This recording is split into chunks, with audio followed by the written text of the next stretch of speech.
दिल्ली में कुछ दिनों से बुलडोजर एक्शन में है। लगातार कई घरों को ढहाया गया, जिसके बाद कई परिवारों के सिर से मिनटों में छत का साया उठ गया।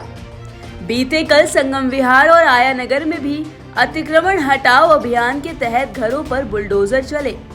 लोगों ने काफी विरोध भी किया, लेकिन उसका कोई असर नहीं हुआ।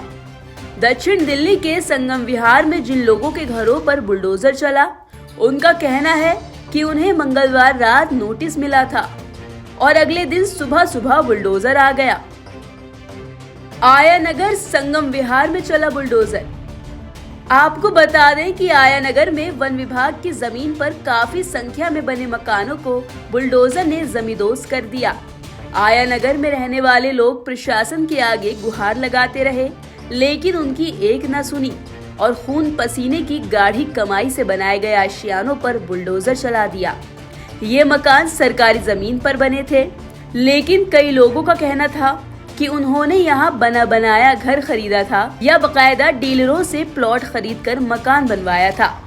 बुधवार को साउथ दिल्ली के संगम विहार इलाके में भी सुबह से ही कई बुलडोजर लगातार दूसरे दिन गरजते नजर आए। कई बुलडोजर मकानों पे चले तो कई दुकानों पर। नमस्कार, मेरा नाम राकेश चौहान है और मैं 2006 से यहाँ पे रह रहा हूँ। कल डेमोलेशन हुआ था, आज आप लोगों ने रोकने की कोशिश की? बिल्कुल करिए, बिल्कुल प्रयास करिए सर। और मैं तो ये देख रहा हूँ सर, जब जब इलेक्शन होता है तब तक ये तोड़फोड़ की कार्रवाई होती है। मैं 2006 से यही देख रहा हूँ, जब जब इलेक्शन का टाइम आता है तब तब ये कहते हैं कि रिस्क की ज़मीन है, ये फॉरेस्ट की ज़मीन है, तब इसको तोड़ा जाता है। उससे पहले क्यों नहीं तोड़ा जाता, इसके आज तक मैं समझ नहीं पाया। न किसी ने कोई मेरा क्वेश्चन का आंसर भी नहीं दिया। राजनीति होती है, राजनीति बहुत बड़ी राजनीति है और इस राजनीति के खिलाफ तो भैया आप क्या बोल सकते हैं। इस टाइम न नेता है न कोई भी नहीं है। अब इलेक्शन का टाइम है, आप देखिए चाहते हैं आप लोग? नहीं, क्या चाहते हैं, जो ये डेमोलेशन हुआ है अब ये तो हाँ, इसे रोका जाए। और जो नेता लोग हैं उनसे मैं रिक्वेस्ट करता हूँ कि आओ, इनके पास खड़े हो। इनका तो आपने सहारा टूट दिया, इनके बच्चे बेघर हो गए, कहाँ जाएंगे आप, किसके पास रोएंगे? आप अपना नाम बताइए। मेरा नाम राम कुमार यादव है और मैं यहाँ कम से कम तो 15-20 साल से निवास कर रहा हूँ। और दूसरी बात, मैं पार्टी से भी, संगठन से भी जुड़ा हुआ हूँ। पर ये कहीं ना कहीं मुझे पता चला कि हमारी कॉलोनी जो है जो पीएम उदय से बाहर करी हुई है, जिसमें कि कम से कम 10-12 ब्लॉक छोड़े थे। अब किसकी गलती थी, वो डीडीए की गलती थी या किसी की गलती थी। अब वो हमने इसके लिए पीएमओ भी लड़ाई करी, पीएमओ भी लेटर भेजे, जो कि लोग भी गए थे साथ में, और बहुत ही प्रयास किया कि ये कहीं ना कहीं क्लियर हो जाए कि जी ये जो आपका अगर कॉलोनी से नक्शे से बाहर कॉलोनी छूटी हुई है तो ये कहीं ना कहीं नक्शे में आ जाए। लगभग कितने आज ये बॉन्ड नोटिस आया है और किस डिपार्टमेंट का नोटिस है? ये फॉरेस्ट का बता रहे हैं और फॉरेस्ट में अभी ये क्लियर नहीं हो रहा है। ये वन विभाग वाले कहाँ तक ये कह रहे हैं जी बहुत आगे तक है। अभी इनने जो में घर है या सैकड़ों में घर है, किस ये मुझे लगता है कि कम से कम नहीं तो 500 हजारों में बता रहे हैं, क्योंकि ये लंबी पट्टियां बता रहे हैं। कह रहे हैं जी ये फॉरेस्ट के किनारे वाली जो कितने सालों से यहाँ पे रहते हैं? यहाँ कम से कम 10 से 15 साल हो गए लोगों को रहते हुए। और ये जो बाउंड्री हुई है, ये पुरानी, आप बाउंड्री देखें कि पुरानी बाउंड्री हो रखी है फॉरेस्ट की। इस फॉरेस्ट की बाउंड्री जब हुई थी उस टाइम क्या है, फॉरेस्ट को उस टाइम बताना चाहिए था कि भाई अगर निवासी यहाँ रह रहे थे तो उस टाइम अगर फॉरेस्ट ये कह देता कि जी ये अगर आगे हमारी ज़मीन है इसमें, तो कोई क्यों खरीदता। पर कहीं ना कहीं उस टाइम फॉरेस्ट ने अपनी बाउंड्री करके ये पुरानी बाउंड्री जो है, ये पुरानी बाउंड्री फॉरेस्ट की दिखा दी थी कि जी फॉरेस्ट की है। उसके बाद लोग ठीक है, आइए आप अपना नाम बता दीजिए। नमस्कार, मेरा नाम उषा ठाकुर है और मैं तो आया नगर में पिछले 21 साल से रह रही हूँ।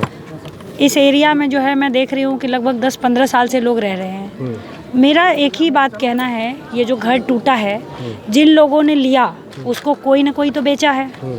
तो जब बिक रहे थे, जब घर बनना स्टार्ट हुआ था, उस टाइम वन विभाग कहाँ थी? उसके बाद मान लिया उस समय में भी बेच दिया गया, ले लिया लोगों ने, घर बना लिया। एक चीज़ जो गवर्नमेंट की तरफ से आधार कार्ड बनाई गई है, उस समय में ये बताना चाहिए था कि ये जगह वन विभाग का है, इस पे आपका आधार कार्ड नहीं बनेगा। जब गैस दिया गया है तब उन्हें पूछना चाहिए था कि अभी गैस दिया, जो अभी करंट की बात है। आधार कार्ड पहले दिया गया, बिजली बिल पहले दिया गया, पानी दिया गया, सब कुछ का ये दिया जा रहा है जो गवर्नमेंट की तरफ से है। प्राइवेट हम सब ने तो नहीं ले लिया है। सैकड़ों घर बता रहे हैं डेमोलिशन बिल्कुल।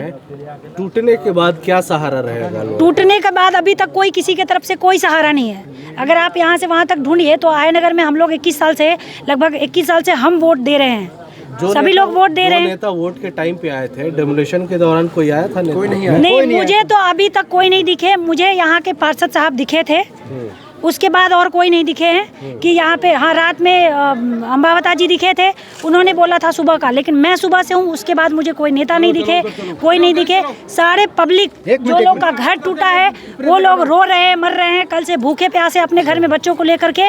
और इस वक्त जिस वक्त किसी बच्चे का बोर्ड का एग्जाम चल रहा है, +2 का एग्जाम चल रहा है, छोटे छोटे बच्चे को तो चलिए प्ले का फर्स्ट सेकंड का हम मान लेते हैं, 1 साल बिगड़ जाएगा कोई बात नहीं, लेकिन जहाँ पे सब लोग नौकरी लोग 2 दिन 4 दिन छोड़ देगा। बट आप देख सकते हैं कि जो घर यहाँ पे बनाया गया वो किस लेवल के लोग होंगे और किस तरीके से धन उन्होंने। वहीं लोगों का ये भी कहना है कि इस कार्रवाई को लेकर कोई भी नेता या जनप्रतिनिधि झांकने तक नहीं आए। जो वोट के दौरान गली गली आकर घूमते हैं और अपनी पार्टी को वोट देने की अपील करते हैं, उन नेताओं ने एक बार भी यहाँ आकर हमारा हाल नहीं जाना। नवोदय टाइम्स पंजाब केसरी के लिए मरियम अली की रिपोर्ट।